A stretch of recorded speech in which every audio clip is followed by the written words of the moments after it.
Amit Shah BJPಯ number 2 ಅಂದರೆ ಅದು ಹಂಗೆ ಹೇಳೋದು ನಂಬರ್ 1 ನಂಬರ್ 2. ನಂಬರ್ 1 ಅಂದರೆ ನರೇಂದ್ರ ಮೋದಿ ಅವರು, ನಂಬರ್ 2 ಅಂದರೆ ಅಮಿತ್ ಶಾ ಅವರು.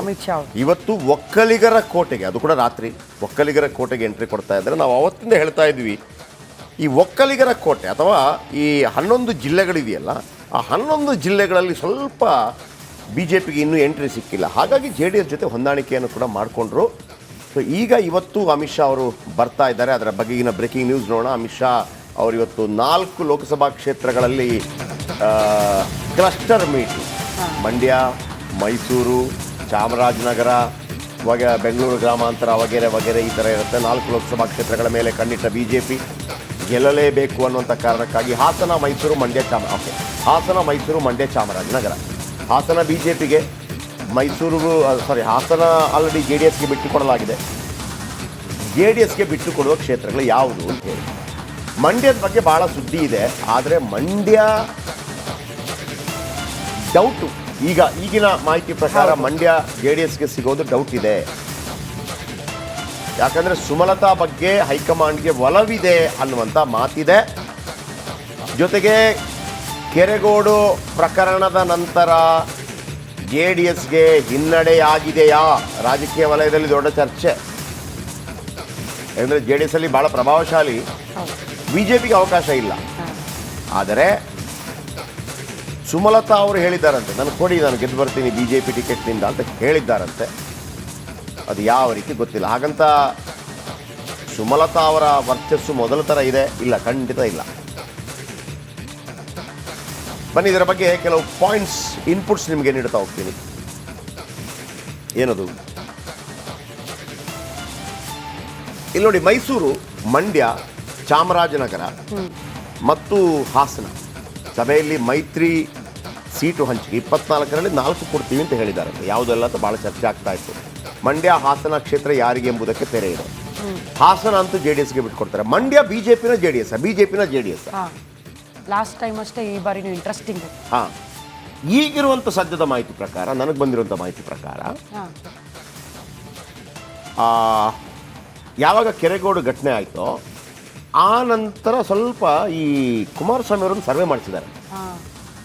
ಸರ್ವೆಯಲ್ಲಿ ಅವರು ಖುಷಿ ಪಡುವಂಥ ರೀತಿಯಲ್ಲಿ ಬಂದಿಲ್ಲ ಮಾಹಿತಿ, ಅಪ್ಡೇಟ್ಸ್ ಅಂತ.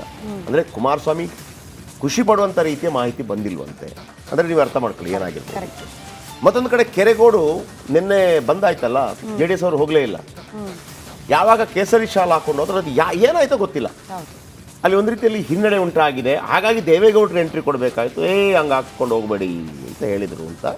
ಆಮೇಲೆ ಅನೇಕ JDSನ ನಾಯಕರುಗಳೇ ಕುಮಾರಸ್ವಾಮಿಗೆ ಫೋನ್ ಮಾಡಿ ಹೇಳ್ತಾ ಇದ್ದಾರಂತೆ, ಇದನ್ನು ಮಾಡಬೇಡಿ ಸರ್ ಇಲ್ಲಿ ಅಂತೇಳಿ. ನಾನು ನಿಮಗೆ ಮೊನ್ನೆಯಿಂದ ಒಂದು ಮಾತು ಹೇಳ್ತಾ ಇದ್ದೆ, ದಕ್ಷಿಣ ಭಾರತದಲ್ಲಿ ಧರ್ಮದ ನಡುವಿನ ದಂಗಲ್ ನಡೆಯಲ್ಲ, ಜಾತಿ ನಡೆಯುತ್ತೆ, ಧರ್ಮ ನಡೆಯಲ್ಲ. ನೀವು ಇದನ್ನು ತಂದು ಹಾಕಬೇಡಿ ಅಂತೇಳಿ. ಸೊ ಹಾಗಾಗಿ ಮೈಸೂರು ಬಹುತೇಕ BJPಗೆ, ಈಗ ಪ್ರತಾಪ್ ಸಿಂಹ ಅವರಿಗೆ ಫಿಕ್ಸು. ಮಂಡ್ಯ ಸುಮಲತಾ ಅವರ ಬಗ್ಗೆ ಒಲವಿದೆ. ಅವರು ಟಿಕೆಟು ಕೇಳಿದ್ದಾರೆ, ರಾಜ್ಯಸಭಾ ಸ್ಥಾನನೂ ಕೇಳಿದ್ದಾರೆ.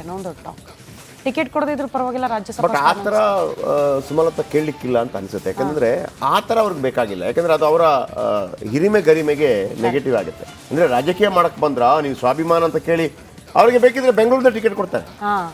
ಅದನ್ನು ರೆಡಿ ಇಲ್ಲ ಅವ್ರು ಕೇಳೋಕ್ಕೆ.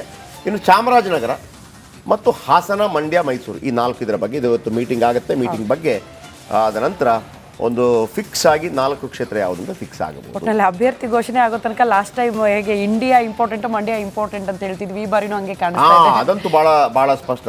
ನಾನು ಅದನ್ನೇ ಹೇಳ್ತಾ ಇದ್ದೆ. 28 ಲೋಕಸಭಾ ಕ್ಷೇತ್ರಗಳ ಪೈಕಿ ಸುಮಲತಾ ಏನಾದರೂ ಕಣಕ್ಕಿಳಿದರೆ ಆಯ್ತಾ,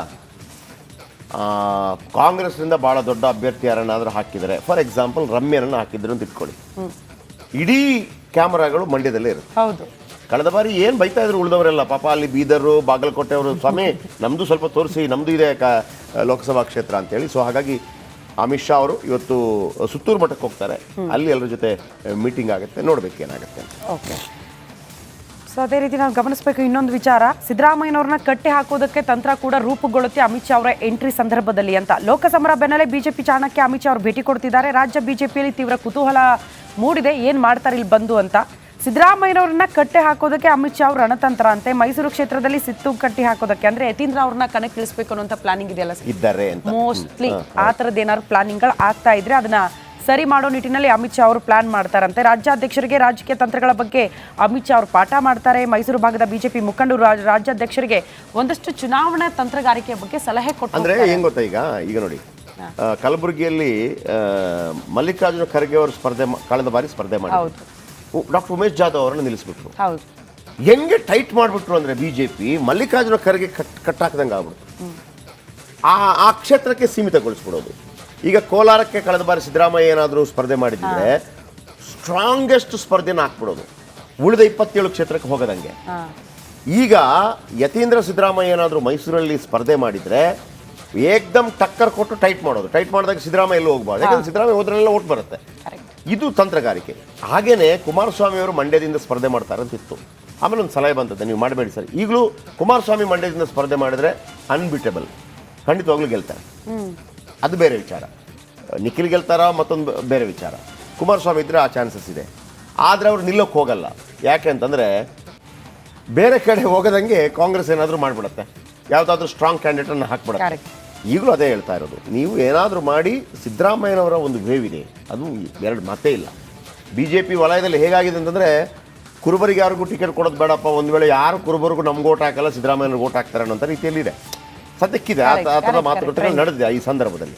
ಬನ್ನಿ ಇದರ ಬಗ್ಗೆ ಇನ್ನಷ್ಟು ಹೆಚ್ಚಿನ ಮಾಹಿತಿಯನ್ನು ಪಡೆಯೋಣ. ಸತೀಶ್ ನೇರ ಸಂಪರ್ಕದಲ್ಲಿ ಇದ್ದಾರೆ. ಸತೀಶ್, ಅಮಿತ್ ಶಾ ಅವರ ಎಂಟ್ರಿ ಏನ್ ಬೆಳವಣಿಗೆಗಳನ್ನ ನಿರೀಕ್ಷೆ ಮಾಡಬಹುದು ಅಂತ ರಾಜಕೀಯದಲ್ಲಿ?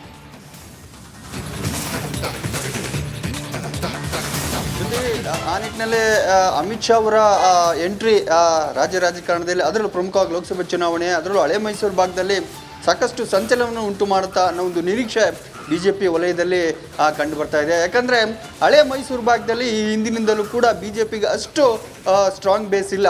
ಮೈಸೂರಲ್ಲಿ ಒಂದಷ್ಟು ಶಾಸಕ ಸ್ಥಾನಗಳನ್ನು ಗೆಲ್ತ್ಕೋತಾರೆ, ಆದರೆ ಮಂಡ್ಯ, ಹಾಸನ, ಚಾಮರಾಜನಗರ ಬೇರೆ ಬೇರೆ ಭಾಗದಲ್ಲಿ ಮತ್ತು ಬೇರೆ ಬೇರೆ ಭಾಗದಲ್ಲಿ ಅವ್ರಿಗೆ ಅಷ್ಟೊಂದು ಓಲ್ಡ್ ಇಲ್ಲ. BJPಗೆ ಹೆಚ್ಚಿನ ಮತ ಗಳಿಕೆ ಆಗ್ತಾ ಇರಲಿಲ್ಲ.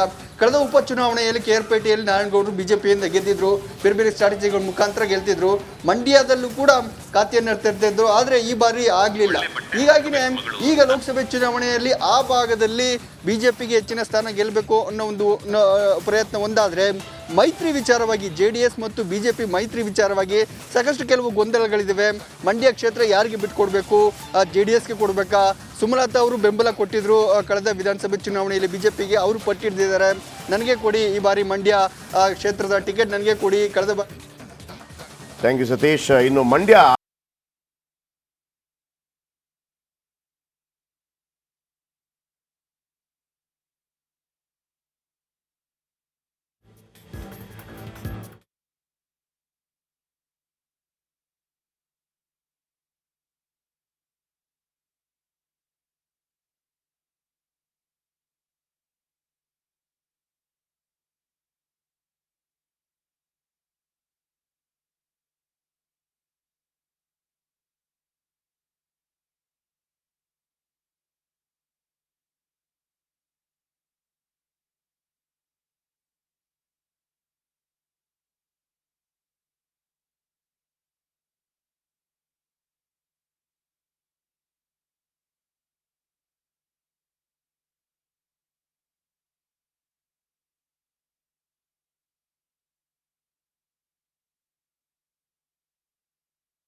Welcome back. ಸಾಕಷ್ಟು ಇಂಟ್ರೆಸ್ಟಿಂಗ್ ಸುದ್ದಿಗಳಿದೆ, ಬಟ್ ಅದೆಲ್ಲದಕ್ಕೂ ಮುನ್ನ ಒಂದು ಸ್ಟೋರಿ ನೋಡ್ಕೊಂಡು ಬರೋಣ. ವಿಜಯಪುರದ ಜನರ ದಶಕದ ಕನಸು ನನಸಾಗುವ ಸಮಯ ಬಂದಿದೆಯಂತೆ. ವಿಮಾನ ನಿಲ್ದಾಣ ಕಾಮಗಾರಿ ಭರದಿಂದ ಸಾಗ್ತಾ ಇದೆ.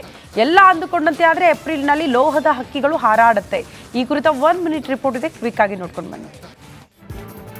ಸಾಕಷ್ಟು ಒಂದು ದಶಕದಿಂದನೇ ಕೂಡ ನೆನೆಗುದಿಗೆ ಬಿದ್ದಂಥ ವಿಜಯಪುರದ ವಿಮಾನ ನಿಲ್ದಾಣ ಇದೀಗ ಒಂದು ಮುಕ್ತಾಯದ ಹಂತಕ್ಕೆ ಬಂದಿದೆ. ಸುಮಾರು 80% ವರ್ಕ್ ಆಗಿ ಈಗ ಕೊನೆ ಹಂತಕ್ಕೆ ಬಂದು ಇನ್ನೇನು 3-4 ತಿಂಗಳಲ್ಲಿ ಒಂದು ವಿಮಾನ ನಿಲ್ದಾಣ ಕಂಪ್ಲೀಟ್ ಆಗಲಿದೆ. ನಾವೀಗ ನೋಡ್ಬೋದು ಸಾಕಷ್ಟು ವಿಮಾನ ನಿಲ್ದಾಣದ ಒಂದು ಹೊರಭಾಗದಲ್ಲಿದ್ದೇವೆ. ಯಾವ ರೀತಿಯಾಗಿ ಒಂದು ಬಿಲ್ಡಿಂಗ್ ಸ್ಟ್ರಕ್ಚರ್ಗಳು, ಈ ಕಂಬಗಳು ಕಂಪ್ಲೀಟಾಗಿ ಏನು ಈ ವಿಮಾನ ನಿಲ್ದಾಣಕ್ಕೆ ಬರೋರು ಏನು ಬರ್ತಾರೆ ಈ ಒಂದು ಆಗಮನದ ಸ್ಥಳದಲ್ಲಿ ನಾವಿದ್ದೇವೆ. ಕಂಪ್ಲೀಟ್ ವಿಜಯಪುರದ ಒಂದು ಬುರ್ಣಾಪುರದಲ್ಲಿ ಬರ್ತಕ್ಕಂಥ 725 ಎಕರೆಗಿಂತ ಹೆಚ್ಚು ಒಂದು ಜಾಗದಲ್ಲಿ ಈ ಒಂದು ವಿಮಾನ ನಿಲ್ದಾಣ ಸಿದ್ಧವಾಗಿರ್ತಕ್ಕಂಥದ್ದು. ಸುಮಾರು ತಿಂಗಳುಗಳವರೆಗೂ ಕೂಡ ಈ ಹಿಂದೆನೇ ಉದ್ಘಾಟನೆ ಆಗಬೇಕಾಗಿತ್ತು. ಆದರೆ ಬೇರೆ ಬೇರೆ ಒಂದು ಕಾರಣಗಳಂತರಗಳಿಂದ ಈ ಒಂದು ವಿಮಾನ ನಿಲ್ದಾಣ ಇದೀಗ ಕಾಲ ಕೂಡಿ ಬಂದಿದೆ ಅಂತಲೇ ಹೇಳ್ಬೋದು. ಸಾಕಷ್ಟು ಈಗ ನೋಡ್ಬೋದು ಯಾವ ರೀತಿಯಾಗಿ ಒಂದು ಎಂಟ್ರೆನ್ಸ್ ಇದೆ.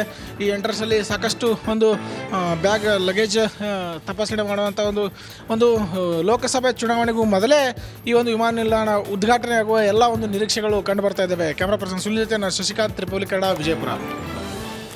ಓಕೆ, ವಿಜಯಪುರದಲ್ಲಿ ಹೊಸ ಏರ್ಪೋರ್ಟ್ ಆಗತ್ತಂದ್ರೆ ವಿಜಯಪುರದಲ್ಲಿ ಏರ್ಪೋರ್ಟ್ ಆದ್ರೆ ನಿಮಗೆ ಬಾಗಲಕೋಟೆಗೆ ಹತ್ರ ಬಹಳ ಆಗುತ್ತಾ? ಹತ್ರ ಆಗ್ಬಿಡುತ್ತೆ ಸರ್. ಹೌದಾ?